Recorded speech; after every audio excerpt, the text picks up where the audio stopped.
Hi friends, please subscribe to Amravati Media and press the bell icon for more latest updates.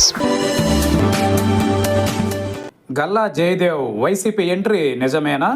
Guntur మాజీ MP, TDP మాజీ నాయకుడు గల్లా జయదేవ్ గురించి అందరికీ తెలిసిందే. అమరావతి రాజధాని, రాష్ట్ర సమస్యలపై పార్లమెంటు వేదికగా అనేక సందర్భాలలో ఆయన బలమైన గళం వినిపించారు. అయితే గత ఏడాది జరిగిన ఎన్నికలలో నేరుగా పోటీ నుంచి తప్పుకున్నారు. అప్పట్లో ఆయన వ్యాపారాలకు మాత్రమే పరిమితం కావాలని భావించి తప్పుకున్నట్టుగా ప్రచారం జరిగింది. 2014-2019 ఎన్నికలలో టీడీపీ తరఫున గుంటూరు పార్లమెంటు స్థానం నుంచి విజయం దక్కించుకున్న గల్లా రాజకీయాలను వదిలివేయడం అప్పట్లో తీవ్ర చర్చకు దారితీసింది. పైగా వైసీపీ హయాంలో గల్లా కుటుంబానికి చెందిన కంపెనీని రాష్ట్రం నుంచి తరిమేశారన్న వాదన వెలుగులోకి వచ్చినప్పుడు టీడీపీ ఆయనకు బలమైన మద్దతుగా నిలిచింది. అయితే తర్వాత కాలంలో జయదేవ్ తెలంగాణలోని ఓ పార్టీ నాయకులు చెప్పినట్టుగా విని టీడీపీకి సరైన సమయంలో సహకరించలేదన్న చర్చ నడిచింది.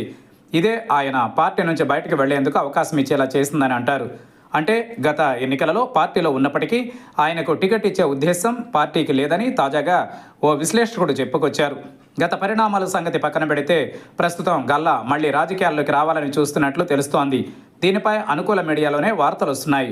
ప్రస్తుతం 2 రాష్ట్రాల్లోనూ గల్లా జయదేవ్కు ఎటువంటి వ్యాపార ఇబ్బందులు లేకపోయినా కేంద్ర స్థాయిలో జరగాల్సిన పనులు ఆయనకు జరగడం లేదు. దీంతో ఏదో ఒక పార్టీలో ఉండక తప్పని పరిస్థితి ఏర్పడుతోంది. దీంతో మళ్లీ టీడీపీలోకి రావాలని ఆయన ప్రయత్నాలు చేస్తున్నారని సమాచారం. అయితే ఈ విషయంలో పార్టీ వెనుకంజ వేస్తోంది. గుంటూరు నుంచి పెమ్మసాని చంద్రశేఖర్ విజయం దక్కించుకోవడం, కేంద్రంలో మంత్రి కూడా కావడం తెలిసిందే. దీంతో గల్లా జయదేవ్కు ప్రత్యేకంగా నియోజకవర్గాన్ని కేటాయించే పరిస్థితి లేదు. ఈ పరిణామాలకు తోడు కీలక సమయంలో ఆయన పార్టీకి అండగా లేరన్న వాదన కూడా ఉంది. దీంతో టీడీపీ అధిష్టానం గల్లా జయదేవ్ని లైట్ తీసుకుంది. ఈ నేపథ్యంలో దీనిని తమకు అవకాశంగా భావిస్తున్న వైసీపీ గల్లా జయదేవ్ను తమ వైపు తిప్పుకునేందుకు ప్రయత్నిస్తున్నట్లు తెలుస్తోంది.